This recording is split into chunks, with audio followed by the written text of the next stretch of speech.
राधे राधे, जय माता दी। हम लोग पढ़ रहे थे श्री दुर्गा सप्तशती पाठ, जिसमें हम लोगों ने 2 अध्याय तक पढ़ लिया था। आज तृतीय अध्याय शुरू करेंगे। जगदम्बा के श्री अंगों की कांति उदय काल के सहस्त्रों सूर्यों के समान है। वे लाल रंग की रेशमी साड़ी पहने हुए हैं।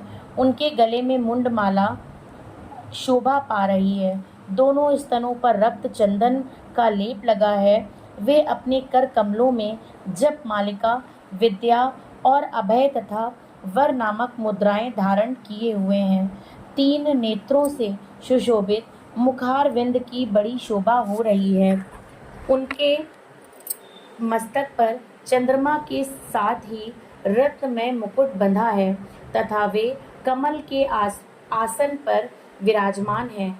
ऐसी देवी को मैं भक्ति पूर्वक प्रणाम करती हूँ। ऋषि कहते हैं, दैत्यों की सेना को इस प्रकार तहस नहस होते देख महादैत्य सेनापति चिक्षुर क्रोध में भरकर अंबिका देवी से युद्ध करने के लिए आगे बढ़ा। वह असुर रणभूमि में देवी के ऊपर इस प्रकार बाणों की वर्षा करने लगा जैसे बादल मेरुगिरी के शिखर पर पानी की धार बरसा रहा हो। तब देवी ने अपने बाणों से उसके बाण समूह को अनायास ही काटकर उसके घोड़ों और सारथी को भी मार डाला। साथ ही उसके धनुष तथा अत्यंत ऊंची ध्वजा को भी तत्काल काट गिराया। धनुष कट जाने पर उसके अंगों को अपने बाणों से बींध डाला। धनुष, रथ, घोड़े और सारथी के नष्ट हो जाने पर वह असुर ढाल और तलवार लेकर देवी की ओर सारथी के नष्ट हो जाने पर वह असुर ढाल और तलवार लेकर देवी की ओर दौड़ा। उसने तीखी धार वाली तलवार से सिंह के मस्तक पर चोट करके देवी की भी बाईं भुजा में बड़े वेग से प्रहार किया। राजन, देवी की बाह पर पहुंचते ही वह तलवार टूट गई। फिर तो क्रोध से लाल आंखें करके उस राक्षस ने शूल हाथ में लिया और उसे उस महादैत्य ने भगवती भद्रकाली के ऊपर चलाया। वह शूल आकाश से गिरते हुए सूर्यमंडल की भांति अपने तेज से प्रज्वलित हो उठा। उस शूल को अपनी ओर आते देख देवी ने भी शूल का प्रहार किया। उससे राक्षस के शूल के सैकड़ों टुकड़े हो गए। साथ ही महादैत्य चिक्षुर की भी धज्जियां उड़ गईं। वह प्राणों से हाथ धो बैठा। महिषासुर के सेनापति उस महापराक्रमी चिक्षुर के मारे जाने पर देवताओं को पीड़ा देने वाला चामर हाथी पर चढ़कर आया। उसने भी देवी के ऊपर शक्ति का प्रहार किया, किंतु जगदम्बा ने उसे अपने हुंकार से ही आहत एवं निष्प्रभ करके तत्काल पृथ्वी पर गिरा दिया। शक्ति टूटकर गिरी हुई देख चामर को बड़ा क्रोध हुआ। अब उसने शूल चलाया, किंतु देवी ने उसे भी अपने बाणों द्वारा काट डाला। इतने में ही देवी का सिंह उछलकर हाथी के मस्तक पर चढ़ बैठा और उस दैत्य के साथ खूब जोर लगाकर बाहु युद्ध करने लगा। वे दोनों लड़ते लड़ते हाथी से पृथ्वी पर आ गए और अत्यंत क्रोध में भरकर एक दूसरे पर बड़े भयंकर प्रहार करते हुए लड़ने लगे। तदंतर सिंह बड़े वेग से आकाश की ओर उछला और उधर से गिरते समय उसने पंजों की मार से चामर का सिर धड़ से अलग कर दिया। इसी प्रकार उदग्र भी शिला और वृक्ष आदि की मार खाकर रणभूमि में देवी के हाथ से मारा गया तथा कराल भी दांतों, मुक्कों और थप्पड़ों की चोट से धराशायी हो गया। क्रोध में भरी हुई देवी ने गदा की चोट से उद्धत का कचूमर निकाल डाला। भिंदीपाल से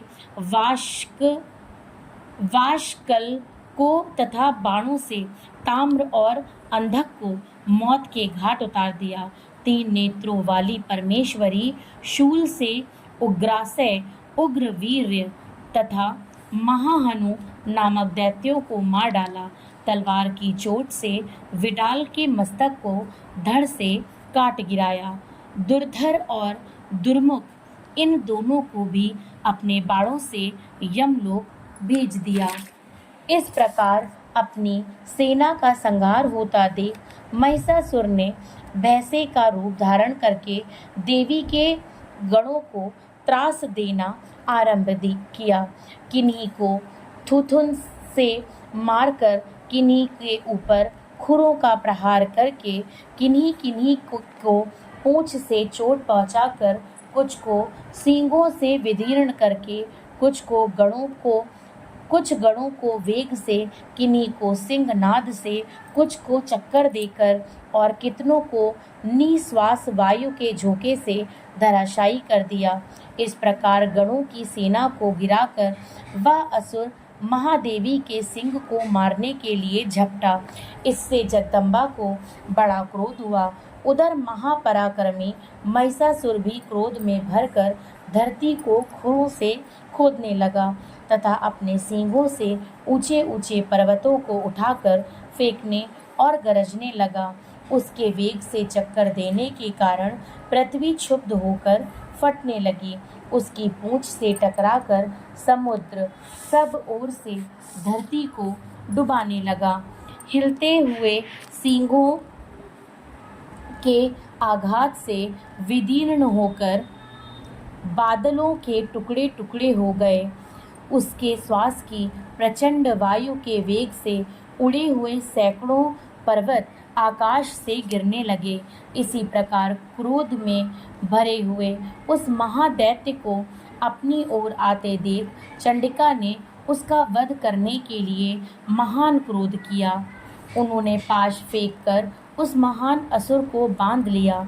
उस महासंग्राम में बंध जाने पर उसने भैंसे का रूप त्याग दिया और तत्काल सिंह के रूप में वह प्रकट हो गया।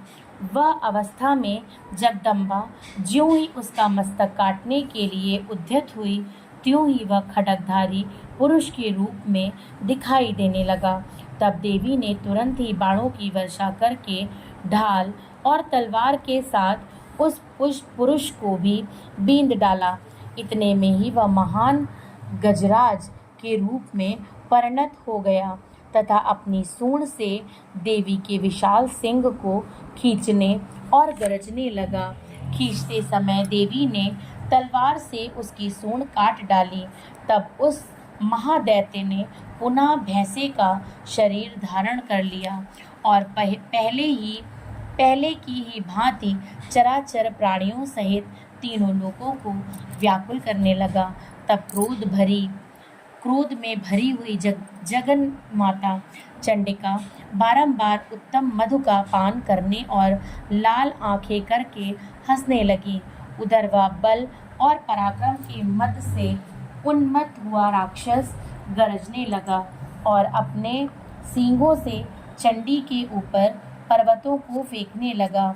उस समय देवी अपने बाणों के समूहों से उसके फेंके हुए पर्वतों को चूर्ण करती हुई बोली। बोलते समय उनका मुख मधु के मद से लाल हो रहा था और वाणी लड़खड़ा रही थी। देवी ने कहा, ओ मूढ़, मैं जब तक मधु पीती हूँ तब तक तू क्षण भर के लिए खूब गर्ज ले।